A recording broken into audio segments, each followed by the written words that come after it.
জানো, মাঝে মাঝে মনে হয় আমার সেই ছোটোবেলাটা এখনও শেষ হয়নি। সেই সকাল সন্ধে একদম নিয়ম করে পড়তে বসা। মেয়ের জন্য আমাকেও বসতে হয়, ও একদমই পড়তে চায় না জানো। মানে আমি যদি ওর পাশে না বসে থাকি, মাঝে মধ্যে ওর বইগুলো আমি একা একাও পড়ি, বেশ ভালো লাগে। মনে হয় সেই ছোটোবেলাটা। ওদের ডিএবিতে যে বেঙ্গলি বইটা আছে সহজ পাঠ, এখন আবার ব্যাকরণ অ্যাড করেছে। এখন বইটার নাম দিয়েছে সাহিত্য মঞ্জুরি। তো সেখানের গল্পগুলো কিছু কিছু আমাদের সেই ছোটোবেলার গল্পগুলোও আছে, পড়তে ভীষণ ভালো লাগে। আর দেখো, মেয়ে দুটো ছোট্ট ছোট্ট পুতুল তৈরি করেছে। আমার জানো তো ওর সাথে সময় কাটাতে খুব ভালো লাগে, বিশেষ করে বাচ্চাদের সাথে। ছোটদের মনটাই অন্যরকম হয়, ওদের সাথে সময় কাটাতে কাটাতে কখন যে সময়টা পেরিয়ে যায় বোঝাই যায় না। এখন জানো তো, মেয়েটাকে একটা টিউশন দিয়েছি। যখন টিউশন যাই প্রথম দিন কেঁদে ফেলেছিলাম, মনে হয়েছিল যখন 2 বছর বয়স ছিল সব সময় আমার কাছেই থাকতো। আর এই বোধহয় একটু একটু বড় হচ্ছে, আজ একটা টিউশন, কালকে দুটো টিউশন, আস্তে আস্তে মায়ের থেকে দূরে যাওয়াটা শুরু হচ্ছে। ওকে ছাড়া আমি একদম থাকতে পারি না। আমার হাজব্যান্ডও বলে, আগে তুমি আমায় ফোন করে বলতে তুমি কখন আসবে, তুমি কখন আসবে, এখন আর বলো না। আসলে জানো তো, কখন মেয়েকে নিয়ে সময় পেরিয়ে যায়, আমারও ক্লাস থাকে, ব্যস্ততার মাঝখানে কখন যে সময় পেরিয়ে যায় বুঝতেই পারি না। দিনে 24 ঘন্টার মধ্যে মনে হয় যেন দিনটা যদি 26 ঘন্টা হতো, তাও বোধহয় আমার সময় বাঁচত না। এইদিকে একটা মিষ্টি বোনও আমাকে কমেন্ট করে বলেছে মেসেঞ্জারে, দিদি ভাই তোমার একটা সারাদিনের রুটিনের ভ্লগ শেয়ার করবে তো, আর খুব তাড়াতাড়ি করবে। তো সেই বোনটাকে বলছি, আমি জানো আমি পুরো দিনের ভিডিওটা আজকে দিতে পারলাম না, তবে দিনের অনেকখানিই দিলাম, কারণ ওটা ভিডিওটা অনেকটা বড় হয়ে যাবে। তবে শিগগিরই আমি একটা পুরো দিনের ভিডিও দেব। আজকে সময় পেলাম না, ভাবলাম আজকে কিছুটা তোমার সাথে শেয়ার করি। দেখো, বাইরে প্রচণ্ড রোদ্দুর, আর দুর্গাপুরেও গরমটা বেশ পড়ে গেছে।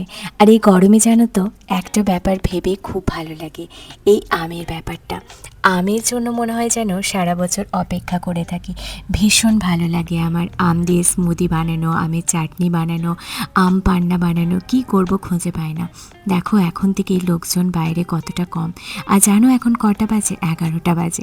আরেকটা হাসির ব্যাপার তোমাদের সাথে শেয়ার করি। দেখো, এটা পিনাট বাটার আমি নিয়ে এসেছিলাম। হঠাৎ করে একদিন খুলে দেখছি টিফিনে ব্রেড যখন দিই বা রুটি যখন দিই, কোনো দিন এই পিনাট বাটার মাখিয়ে দিয়ে দিই। আর হঠাৎ করে একদিন খুলে দেখছি ছোট্ট ছোট্ট আঙুলের এরকম ছাপ। কেন, কখন যে বের করে এরকম খেয়ে নেয় বুঝতেই পারি না।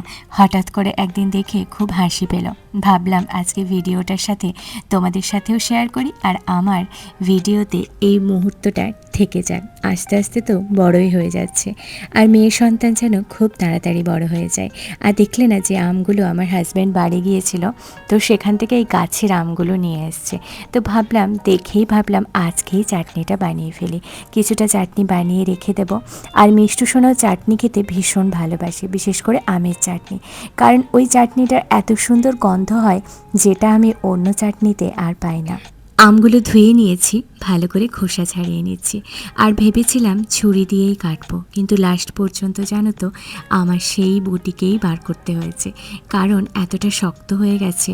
একটু একটু শক্ত কিন্তু এই আমটা। অন্য আমগুলো আমি যখন চাটনি বানিয়েছি আমি কিন্তু ছুরি দিয়েই কেটেছি, কিন্তু এই আমটা দেখলাম ছুরি দিয়ে কাটতে পারলাম না। লাস্টে খোসাটা ছাড়িয়ে তারপর ভেবেছিলাম ছোট ছোট করে ছুরি দিয়েই কেটে নেব, কিন্তু ছুরি দিয়ে কাটতে পারলাম না। আমি লাস্টে বটি দিয়ে এরকম ছোট ছোট করে কেটে নিলাম। আর তোমাদেরও আমের চাটনি খেতে কার কার ভালো লাগে কমেন্ট করে জানিও। আর আম পান্নাটা খেতেও খুব ভালো লাগে। কিভাবে বানাই যদি তোমরা চাও তাহলে আমি একদিন ভিডিও বানাবো।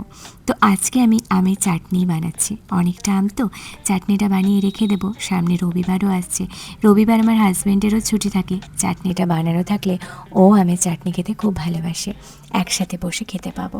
আর জানো, এখানে আমি তেলে একটুখানি গোটা জিরে দিয়েছি, একটু 5 ফোড়ন দিয়েছি, তেজপাতা, শুকনো লঙ্কা, আর কিছু দিইনি।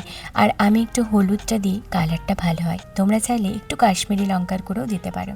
তবে আমি সবসময় চেষ্টা করি বাড়ির রান্না একটু হেলদি রাখার। শুধু যে দেখতেই ভালো লাগবে তাহলেই চলবে না, হেলদি রাখতেই পছন্দ করি। তাই আমি আর কাশ্মীরি লঙ্কার গুঁড়োটা দিলাম না। আমি অল্প একটু হলুদ দিলাম আর অল্প একটু নুন দিয়েছি। এবার ভালো করে নেড়ে একটু জল দিয়ে দেবো। আমটা সেদ্ধ হয়ে যাবে। আর এই আমটা জানো তো কাঁচা অবস্থায় যতটা টক আর পাকা অবস্থায় ঠিক ততটাই মিষ্টি। মানে কাঁচা অবস্থায় ভীষণ টক, তাই এটাতে কিন্তু একটু মিষ্টিটা বেশি করে লাগে। আমি অনেকটা পরিমাণ মিছরি দিয়েছি, তারপর চেখে দেখলাম একটু একটু টক যেন বেশি রয়ে গেছে, আর একবার মিছরি দিলাম। খুব বেশি টক থাকলে ভালো লাগে না, দাঁতগুলোও যেন কেমন হয়ে যায়, তাই আরও একবার মিছরি দিলাম। আর এটা দিয়ে জানো তো আমের শরবতও বানিয়ে দেওয়া যাবে।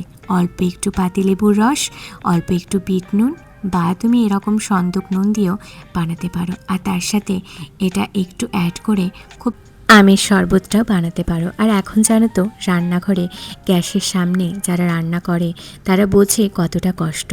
একেবারে রান্না করা সবসময় দাঁড়িয়ে যায় না, একটু বসে একটু ফোন দেখে ফ্যানে একটু বসে একটু জল খেয়ে এইভাবেই এখন রান্না করতে থাকি। ভীষণ তাপ। আমার জানো তো সকালে রান্নাটা করা হয়ে গেছে, কিন্তু চাটনিটা আর এই বিউলির ডালটা আমি পরে বানাবো। তাই আমার স্নানও হয়ে গেছে, আর স্নান করার পরে রান্না করতে আমার আরও বেশি খারাপ লাগে। এই গরমে আমি চেষ্টা করি একদম স্নান টান করে আর কিছু না করার, অন্তত গ্যাসের সামনে। এটা বললাম, কিন্তু করতে তো হয়ই বলো, টিফিন বানাতে হয়, কখনো কখনো করতেই হয়। তবে লাঞ্চের যে খাবারটা সেটা আমি স্নান করার আগেই সেরে নেওয়ার চেষ্টা করি। আর বলো তো আমার এই আমের চাটনিটা কেমন হয়েছে। আরেকটা যেটা বললাম, আজকে আমি বিউলির ডাল বানাবো। একদম বাঙালির প্রিয় খাবার খাবো আমি, বিউলির ডাল। সাথে আমি সকালবেলা ঝিঙে আলু পোস্ত করেছিলাম, সেটা তো করাই আছে। আর চলো তোমাদের সাথে আজকে লাঞ্চ মেনুটা শেয়ার করব। বিউলির ডালটা এইভাবে যদি একটু ভালো করে ভেঙে নেওয়া যায় তাহলে কিন্তু খেতে আরোই ভালো লাগে। আমি প্রেশার কুকারে সেদ্ধ করে রেখেছিলাম, আর আমার যে হেল্পিং হ্যান্ড আছে সে প্রেশার কুকারটা ধুয়ে দিয়ে চলে গেছে, তাই আমি সেদ্ধ করে রেখেছিলাম। কারণ ও তো সকালে আসে, দুপুরে আমার একদমই বাসন থাকে না। আমার আর মেয়ের একটি থালা আর দুটি বাটি হয়, সেই জন্য আমি ওকে দুপুরে আসতে বারণ করি। আমার সমস্ত রান্না সকাল সকাল কমপ্লিট হয়ে যায়, তাও সকালে সব বাসন ধুয়ে একদম রান্নাঘর পরিষ্কার করে দিয়ে চলে যায়। জানো, বিউলির ডালে ফোড়ন হিসেবে তুমি যদি গোটা মৌরি আর অল্প একটু আদা দাও, ভীষণ টেস্টি হয় ফোড়নটা। এর সাথে একটু গোটা জিরেও ছিল, আর শুকনো লঙ্কাটা হাফ দিয়েছি যেহেতু মিষ্টি খাবে, তেজপাতা, আর দেখো একটু আদা থেতো করে আমি দিয়ে দিলাম। এতে কিন্তু ফ্লেভারটা বেশ ভালো আসে। আর তোমরা চাইলে হিংও দিতে পারো, তবে আমি হিংটা স্কিপ করেছি এখানে, কারণ জানো তো আমি খুঁজে পাইনি। ছিল একটা কৌটো, কিন্তু হঠাৎ করে এখন জানি না কোথায় চলে গেছে, খুঁজে পেলাম না। তাই ভাবলাম মৌরি যখন দিয়েছি, আদা যখন দিয়েছি, হিঙের আর প্রয়োজন হবে না। এতেই কিন্তু একটা সুন্দর ফ্লেভার আসবে। দেখো, আর আমি হলুদটা পরে অ্যাড করেছি। যখন প্রেশার কুকারে সেদ্ধ করেছি তখন শুধু কাঁচা লঙ্কা আর নুন দিয়ে সেদ্ধ করেছি। হলুদটা দিয়ে দিলে সেদ্ধ হতে একটু দেরি হয়, আর প্রেশার কুকারে কিন্তু অনেকটা উথলে পড়েও যায়। এখন ভোটের জন্য মিষ্টু সোনার অনলাইন ক্লাস হচ্ছে, ওর ক্লাস হয়ে গেছে, ও স্নান টান করেই ক্লাসে বসে। আর এবার ভাবলাম চলো ওর বিকেলে টিউশন আছে, তো সেই জন্য একটু লাঞ্চটা সেরে নিই, 1:30 বেজেও গেছে। আর আজকে আমি সকালে ওই যে বললাম একবার রান্না হয়ে গেছে, আজকে আমার লাঞ্চে রয়েছে স্যালাড, চিপস, আর সোয়াবিনে আলুতে পটলে একটা সবজি, ঝিঙে আলু পোস্ত, আর বিউলির ডাল। এটাই আমার আজকে নিরামিষ লাঞ্চ মেনু। আর কালকে যেহেতু দুবেলা ডিম খেয়েছি, কালকে এগ বিরিয়ানি করেছিলাম, তাই ভাবলাম আজকে আর ডিম খাবো না। আর মাছ যেহেতু ওর বাবা আজকে বাড়ি থেকে এসছে, এসেই লাঞ্চ নিয়ে প্ল্যান্টে গেছে, তাই আজকে মাছটা ও কিনতে পারেনি। আর আমরাও ভেবেছিলাম গরমে না একটু নিরামিষ খেতেই বেশি ভালো লাগে, একদম বাঙালি খাবার। যদিও বাঙালিরা মাছ ভালোবাসে, আমরাও মাছ ভালোবাসি, মাছ কিন্তু আমাদের দুবেলায় থাকে, কিন্তু তবুও আজকে মনে হলো ঠিক আছে, না হলেও চলবে। আমি আর এখানে মাছ কিনে নিই। এখানে মাছ কেনাটা জানো তো ঠিকঠাক পাওয়া যায় না, আর এখানে মাছ কিনলে মানে আমাদের সোসাইটির ভেতরে যারা মাছ বিক্রি করতে আসে খুব বেশি দাম নেয়, তাই আর ওখানে কিনে নিই। ওর বাবা মাছটা বাজার থেকেই নিয়ে আসে। এখানে হাট বসে, মাছ সবজি ভ্যারাইটিস মাছ ভ্যারাইটিস সবজি খুব ভালো পাওয়া যায়। তাই এটাই ছিল আমাদের আজকে লাঞ্চ মেনু। একটু টিভি দেখলাম, তারপরে খেয়ে নিলাম একটু ফল। আর জানো মৌসুম্বিটা অনেক দিন হয়ে গেছে, তাই কাটার সময় ছুরি দিয়ে একটু ছিবড়া ছিবড়া হয়ে গেছে। মিষ্টু সোনা তো খেলোই না, আর এদিকে ও এসি অন করে দিয়েছে। আজকে ওর দুপুরের ঘুমটা ম্যান্ডেটারি। কোনো দিন কাজ না থাকলে সেই দিন কিন্তু আমাদের দুপুরের ঘুমটা একদম ম্যান্ডেটারি হয়ে যায়। আর গ্রীষ্মকালের এই ভাত ঘুমটা কী যে শান্তির, যারা দেয় তারাই বোঝে। আর তোমাদের এরকম খাবার খেতে কেমন লাগে, মানে আজকের আমার লাঞ্চ মেনুটা তোমাদের কেমন লেগেছে অবশ্যই কমেন্ট করে জানাও।